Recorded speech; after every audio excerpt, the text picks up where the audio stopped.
All right, guys, we didn't get a chance to take up homework in class today, so I thought that I would take it up here. There we go. Okay, so I've got if you look over here, I've got these set up as their own little place. So under naming alcohols, here we are.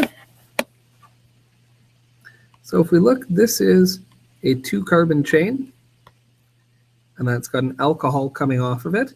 Obviously, we're always going to name it to keep the alcohol on the lowest number possible. So this is just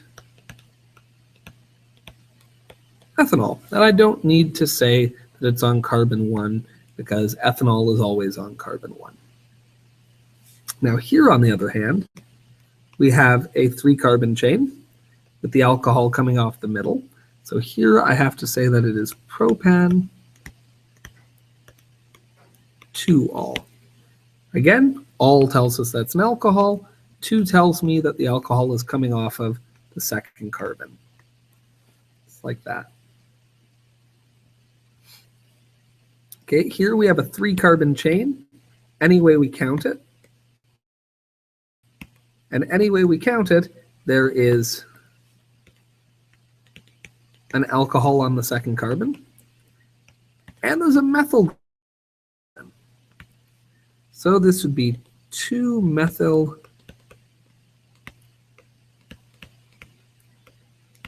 propan 2-ol. So it's just like the propan 2-ol above, but it's got a methyl group coming off of carbon 2 instead of a hydrogen.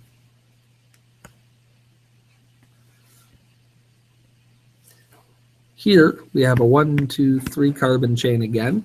So this is a propanol again. But in this case, the alcohol is coming off of carbon 1. So this is a propan 1-ol.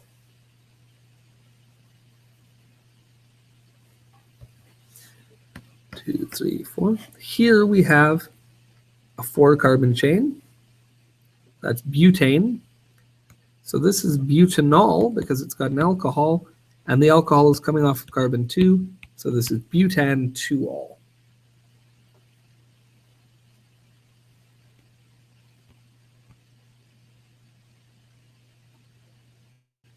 Now this one's tricky, and I like these tricky questions because the alcohol is coming off what looks like a branch, but we never have the alcohol come off a branch. So instead, we're going to make sure that that's a part of our main chain. So there's the main chain there, the longest chain available. We'll say it's carbon 1, 2, 3, 4, 5, 6. So this is a hexane 1-ol because it's a 6-carbon chain with an alcohol on the first carbon. And then on carbon 3, we have a 2-carbon chain. So that is a 3-ethyl hexane 1-ol. And it looks like there's a space there, but there shouldn't be a space there. It should look like that. So 3-ethyl hexane 1-ol. Now here we have a case of 2 hydroxyl groups, so 2 alcohols. And it doesn't make a difference in this case whether we count left to right or right to left, so I'm going to go like that. So this is a butanol, right? It's a butan. It's a 4-carbon chain. Then we're going to call it 2,3. And I can't just say 2,3-ol because there's 2 of them. So I have to say it's a 2,3-diol. Butan 2,3-diol. So it's a butane with an alcohol coming off carbon 2 and an alcohol coming off carbon 3. Now here I have to decide if I want to number 1, 2, 3, 4, 5, 6, 7, 8. And if I measure that way, the chlorine would have a number 1, but the hydroxyl would have a number 5. And the functional group in this case is the alcohol. So we want to keep it at the lowest number possible. And as such, we're going to number it like that. And so this is an 8-chloro octan 4-ol.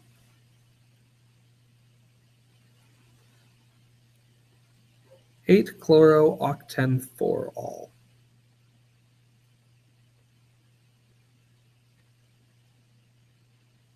All right, and don't let this one trick you. It's a sneaky one. But this carbon, even though it looks like a branch, is actually just a part of the main chain.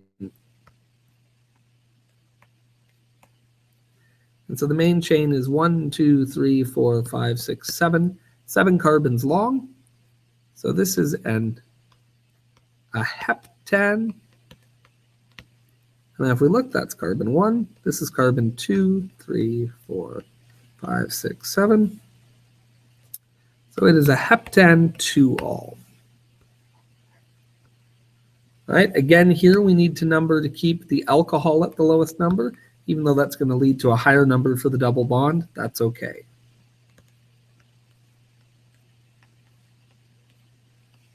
So we end up with a nonol. So this is known. And then it's an ene because carbon 7 has a double bond coming off of it. So it's a known 7-ene and then 4-ol. So again, this tells us that carbon 7 has a double bond, which we see, and that carbon 4 has a hydroxyl group, which we see. Known 7-ene 4-ol. Here we have carbon 1 at that spot, bonding to carbon 2, 3, 4, 5, 6, and 7. So this is a hept, and that's a triple bond. So this is a 1-ine. And this is a 1-ol. So this is hept 1-ine 1-ol.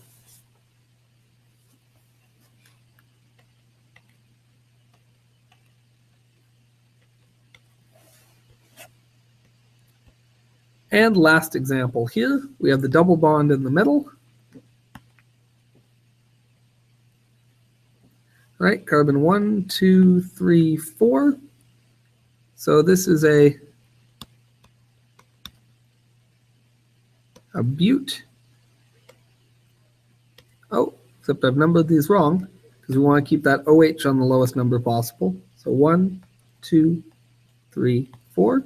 So it's a bute 2-ene because the double bond starts on carbon 2. And then it's a 2-ol. And then specifically, if you note, we don't need to worry about this yet.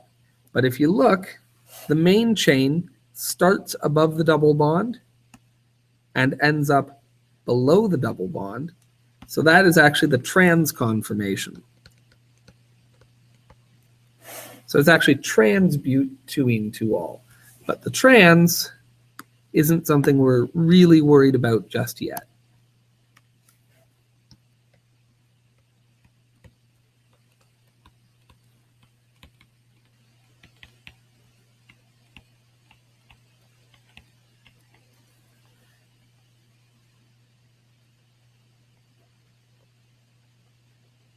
Again, don't worry about, I mean, even this here, this would be cis or trans, but we can't tell just looking at how it's drawn here. But here we can see directly. Anyway, that is that sheet. And I don't really care about the trans. That's kind of optional at this point.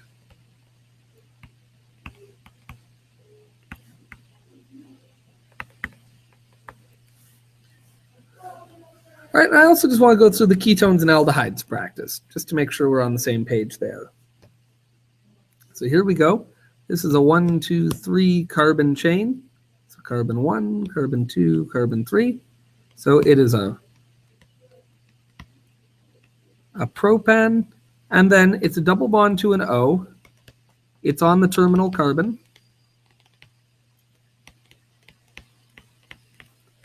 Therefore, it's an aldehyde. Not a ketone. And so this is propanal. Not propanol, but propanal. All right, which tells me that it's an aldehyde that has a double bond to O on the first carbon. Likewise, here we have a 1, 2, 3, 4 carbon chain. But again, The functional group is an aldehyde because it's a double bond to O on the first carbon. And so this would be butanal. Here we have a ketone. All right, so it's a double bond to O inside the chain.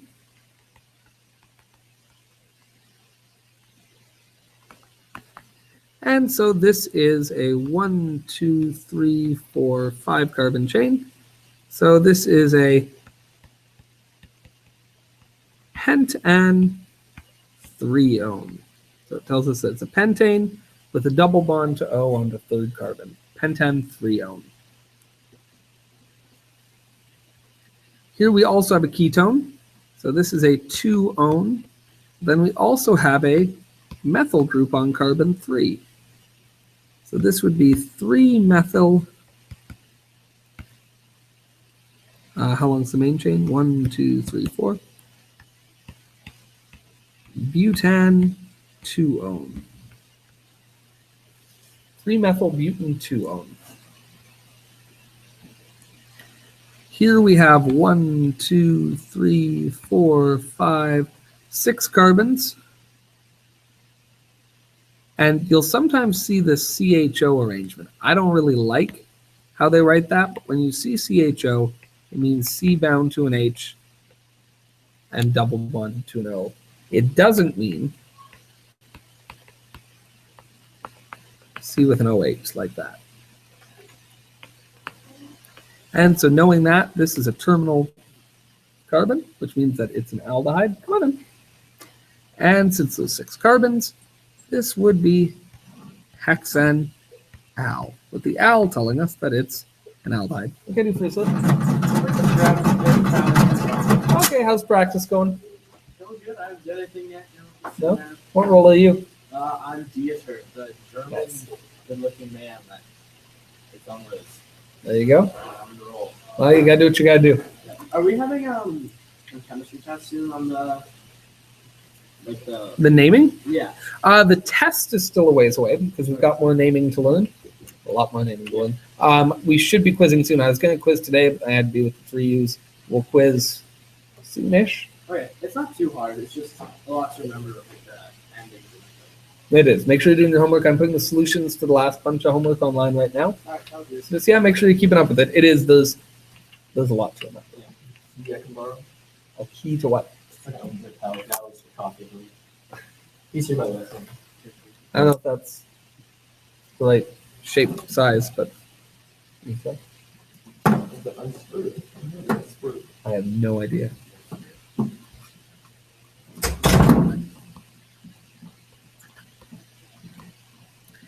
So not to ignore these gentlemen, but I'm going to ignore them. This here is an aldehyde as well, right? We can tell because it's on the terminal carbon. So we have to start numbering there, which means that this bromo group is on carbon 4. He's back. Thank you very much. And that makes this 4 bromo. And the main chain is 5. So pentanal. Right? And the al tells me, of course, that it is an aldehyde. And then this group is a ketone because it's inside the chain. Specifically, it is a 3-one. And the main chain is 1, 2, 3, 4, 5, 6, 7. So this is heptan 3-one, just like that. All right, and the last step, draw these structures. Nonanal, well, that tells us it's going to be 9 carbons. So 1, 2, 3, 4, 5, 6, 7, 8, 9. And on the first one, there's going to be a double bond to O because it's an aldehyde. Hexane 2-one would be 1, 2, 3, 4, 5, 6. And on the second carbon, a double bond to oxygen. Here's a hex 2-one, so we'll start by doing that. 1, 2, 3, 4, 5, 6. Oh, 1, 2, 3, 4, 5, 6. 1, 2, 3, 4, 5, 6. Good. Double bond to oxygen here. I'm just going to move that over. 1, 2, 3, 4, 5, 6. Double bond to oxygen. And then in addition to that, we have to add a 4-chloro. 1, 2, 3, 4. So this gets a Cl. And a 3-fluoro. So there's an F there. That's our structure for that question. 5-ethyl octanol. So again, 2, 3, 4, 5, 6, 7, 8. It's an aldehyde, which means that the first carbon is going to have a double bond to oxygen. And on the 5th carbon, we have to put an ethyl group. So 1, 2, 3, 4, 5. There's our ethyl group. And that's 5-ethyl octanol.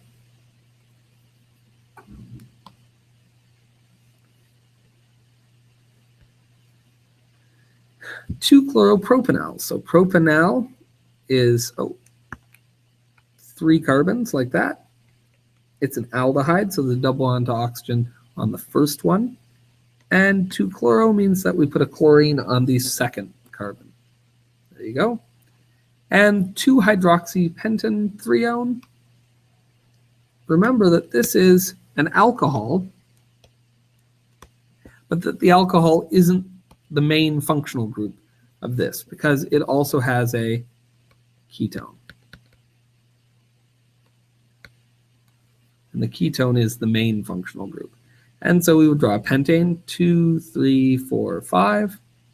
On the 2nd carbon, we would put a hydroxide. And here we'd put a double bond to oxygen.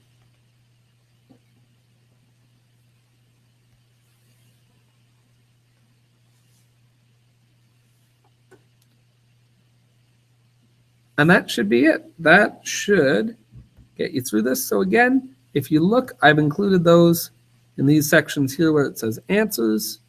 So hopefully that gives you a bit of a guideline. There's still blank copies here so that you don't have to see the answers when you go through. I'm just going to collapse these on mine.